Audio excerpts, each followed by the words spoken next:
We find Ash, Misty, and Brock on their way to the Mahogany Gym.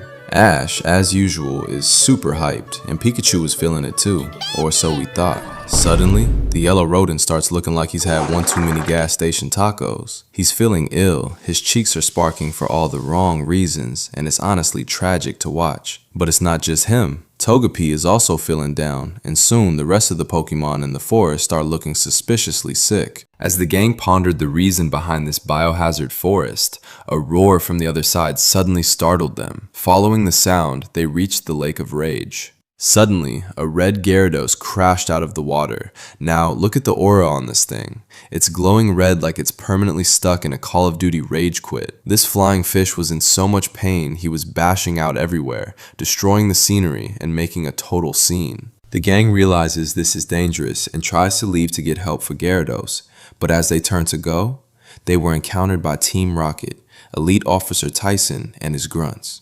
Now, let's be clear. These aren't the usual Team Rocket trio of our usual hooligans. These are the elite arsenal. Tyson is the type of guy who probably eats nails for breakfast. He refuses to let them leave because they have seen too much. Tyson sends out his Fearow and orders it to attack them. Wait, pause. Who actually uses Fearow? That's a negative aura right there. Ash sends out Totodile, but the jolly reptile is immediately affected by the unknown illness. Then this Fearow sweeps down for a drill peck. Out of nowhere, a thunder wave cancels the attack, and a Dragonite descends from the sky like a nuke, with a man riding it. It's none other than the absolute GOAT, the champion himself, Lance. The man's cape has more personality than most protagonists. He asked them to get away from there as far as possible because the risk of them being there is too high.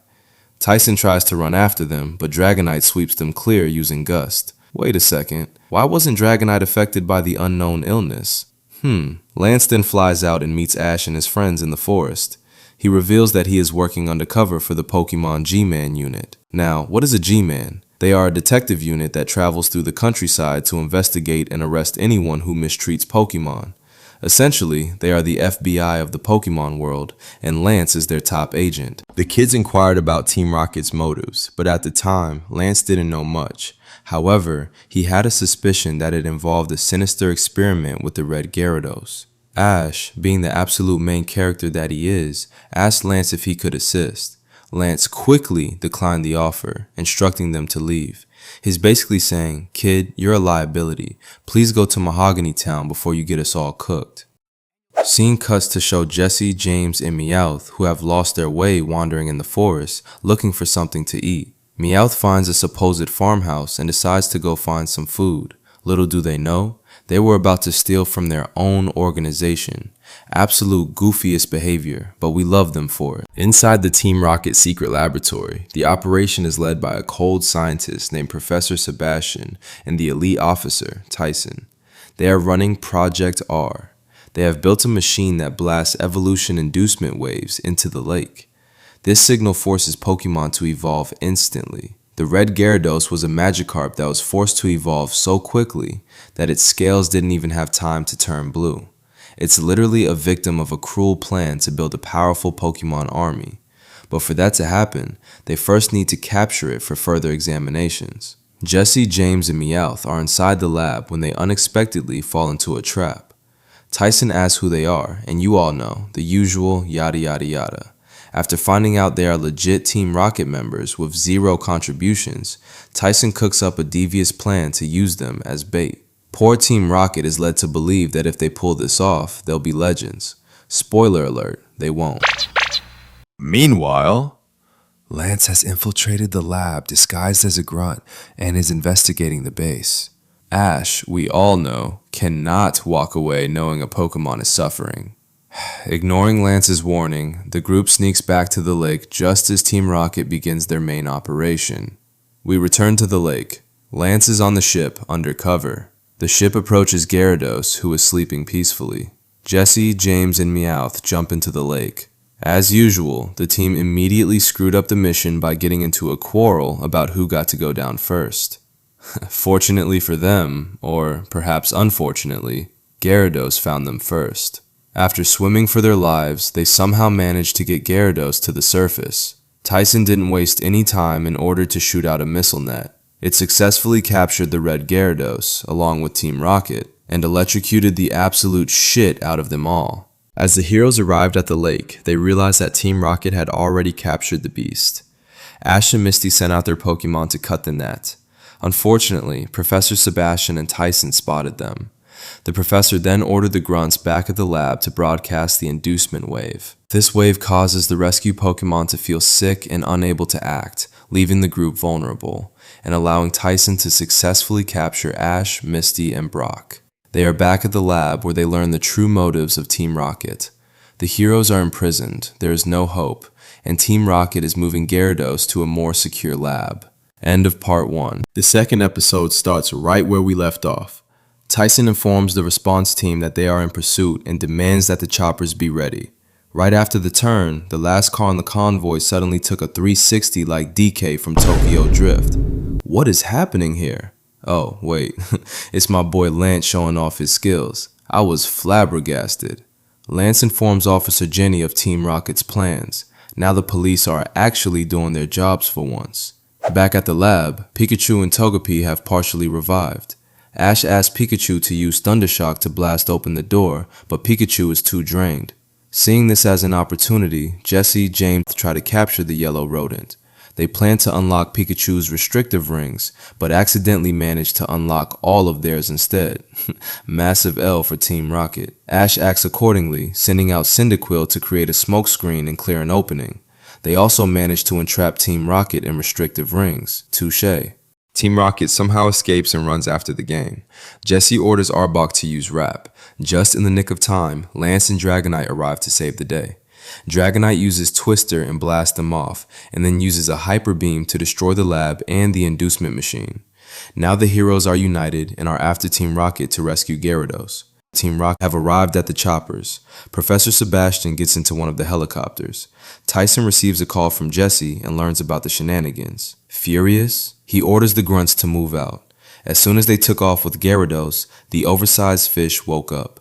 Gyarados keeps twisting and turning. Eventually, the helicopters lose control and crash. Now, the nightmare begins. The moment the flying fish got free, it went on a rampage.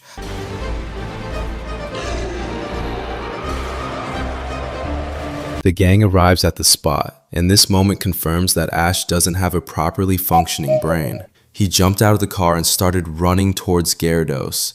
Do you think this traumatized Gyarados wants a hug? After being electrocuted and kidnapped? Ash, my guy, use your head. Gyarados uses a hydro pump. Lucky for the kid, it hit the ground. Gyarados goes on another rampage, destroying residential properties. Fortunately, no one was home. Probably because they saw the giant red lake monster and dipped. Just as Lance was about to send out Dragonite, Tyson shows up and challenges Lance to a Pokémon battle. Ash, Misty, and Brock ran after Gyarados, while Lance stayed behind. Cheater Tyson sends out 2 Fearos. 2! Against a Dragonite!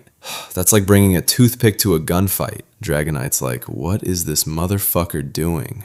Dragonite counters with a wing attack. Then, the Fearos use agility, causing Dragonite to lose momentum. But Dragonite regains control by using Thunder Wave to cancel their speed. Meanwhile, Team Rocket grunts were lying in wait to ambush Gyarados again and electrocuted the overgrown fish until it fainted. They pulled it out of the water, but Ash arrived and sent Bayleaf to use Razor Leaf to free it. The grunts were furious and tried to fire the missile net directly at Ash. Understanding that Ash and friends were actually trying to help, Gyarados summoned its last ounce of strength, stood up, and unleashed a Hyper Beam that sent the grunts into the stratosphere. However, the Looney Bunch shows up with a rocket-boosted Meowth balloon and captures Gyarados. Ash jumps onto the net because he has 0 self-preservation instincts. Team Rocket tries vigorously to shake Ash off, but when that fails, they tries to drown him. But the struggle revives Gyarados' strength, allowing it to break free and throw both Ash and Team Rocket onto the riverbank. Gyarados then swims back toward the town once again. Then Jesse challenges Ash to a battle, and yada yada yada, Pikachu uses Thunderbolt and finishes the trio off. Same as always. Lance and Tyson are still at it. The agility of the Fearos delivers a hit, knocking out Dragonite. Just as Dragonite is about to hit the ground, it hears Lance's voice and suddenly wakes up. It's a classic anime power-up. Dragonite counters with a Twister that takes out both Fearos.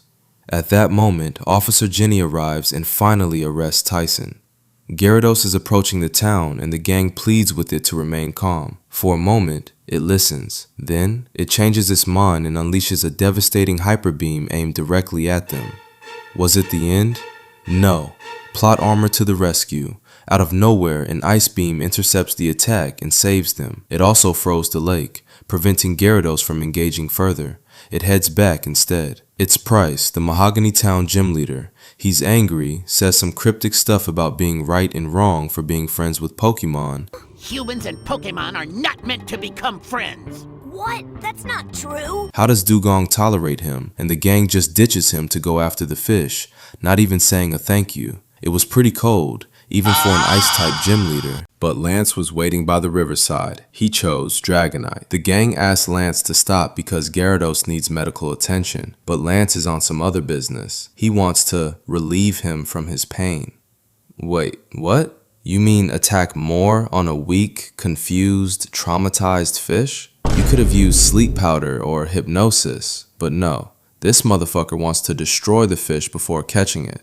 Dragonite uses Twister, plunging the paralyzed Gyarados into the lake. According to my calculations, the HP should be in the red. Throw an Ultra Ball, or even a Pokeball should work fine in this specific scenario. But no, Lance says some sappy shit. I'll help to rid you of all your pain, your sorrow, your anger, your fear.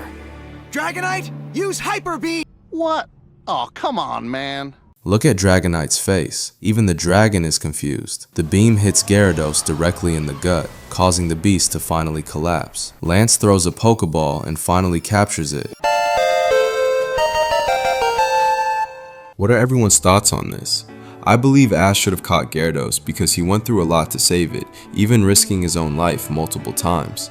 However, this shady ass nigga just convinced Ash not to. We really need to investigate this so-called G-Man due to his questionable morals. Additionally, Lance seems to be the only member of this so-called fantasy organization, and no other members have been mentioned to date. Let me know your thoughts on this video in the comments below, and don't miss the next one. Peace.